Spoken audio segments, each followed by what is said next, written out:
Doctor గారు, వయసు పెరిగిన కొద్దీ కళ్ళలో శుక్లాలు రావటం ఈరోజు పరిపాటి అయిపోయింది. ఇది రాకుండా చూసుకోవడానికి ఏమైనా ముందు జాగ్రత్తలు చిన్న వయసులో తీసుకోగలమా? ష్యూర్ అండి. కాకపోతే మీ అడిగే ప్రశ్నలో కొద్దిగా క్లారిటీ కావాలి. వయస్సుతో పాటు శుక్లం రావటం అన్నది సహజమైన లక్షణం. అంటే సహజమైన లక్షణం అంటే ఒక 60, 65 ఏళ్ళకి శుక్లాలు రావడం అనేది సహజం. కానీ ఇప్పుడు ప్రస్తుతం 35 ఏళ్ళకే క్యాటరాక్ట్ రావటం, 40 ఏళ్ళకే క్యాటరాక్ట్ రావటం అన్నది అసహజం.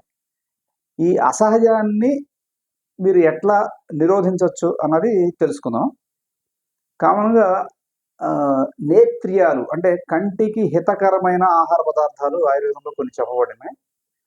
అవేంటంటే, ఒకటి ఉసిరికాయ. ఎవరైతే నిత్యం ఆమలకి సేవిస్తారో వీళ్ళకి క్యాటరాక్ట్ రావడం అన్నది డిలే అవుతుంది. అంటే క్యాటరాక్ట్‌ని నిరోధించడం అన్నది కష్టమైన అంశము.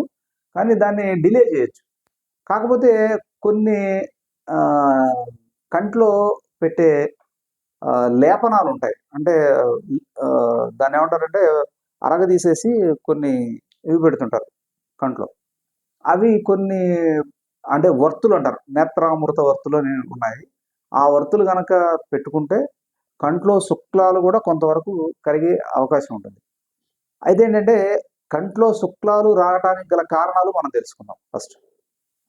ఏదైనా ఒక వస్తువుని అంటే అతిగా గానీ, అసలు అంటే వికృతంగా గానీ వినియోగించకుండా అంటే పూర్తిగా వినియోగించకుండా ఉన్నామనుకోండి. సపోజ్ కన్ను ఉంది. కన్నుని టోటల్‌గా అసలు కళ్ళు మూసుకొని ఎప్పుడు ఉంటాం. ఒకేసారి కళ్ళు తెరిచామనుకోండి, తెరిస్తే కళ్ళు కనిపించవు. వికృతంగా చూసామనుకోండి, వికృతంగా చూసినా కూడా కంటికి ఇబ్బందొస్తుంది. అట్లాగే ఎక్సెసివ్‌గా చూసామనుకోండి, అంటే ప్రస్తుతం జరుగుతున్నది ఏంటంటే ఎక్సెసివ్‌గా చూస్తున్నారు అందరూ. అంటే ఇప్పుడు ఈ గ్యాడ్జెట్స్ గానీ, లేకపోతే ఈ కంప్యూటర్స్ గానీ, వీటి యొక్క రేడియేషన్‌తో డ్రై ఐ సిండ్రోమ్ కామన్‌గా ఈ కంప్యూటర్ చూసే వాళ్ళందరికి కూడా వస్తున్నది.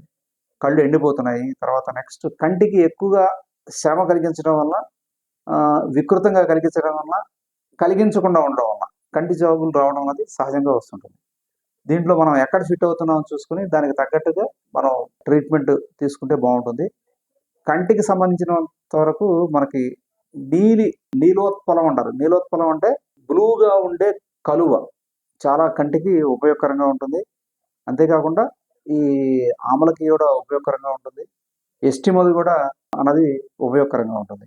ఇవన్నీ కూడా మీకు దగ్గర ఉన్న ఆయుర్వేదిక్ డాక్టర్‌ని సంప్రదించి మీకు సంబంధించిన అంటే ఇబ్బందులు చెప్పి వారు ఎట్లా చెప్తే అట్లా పాటిస్తే మంచిది.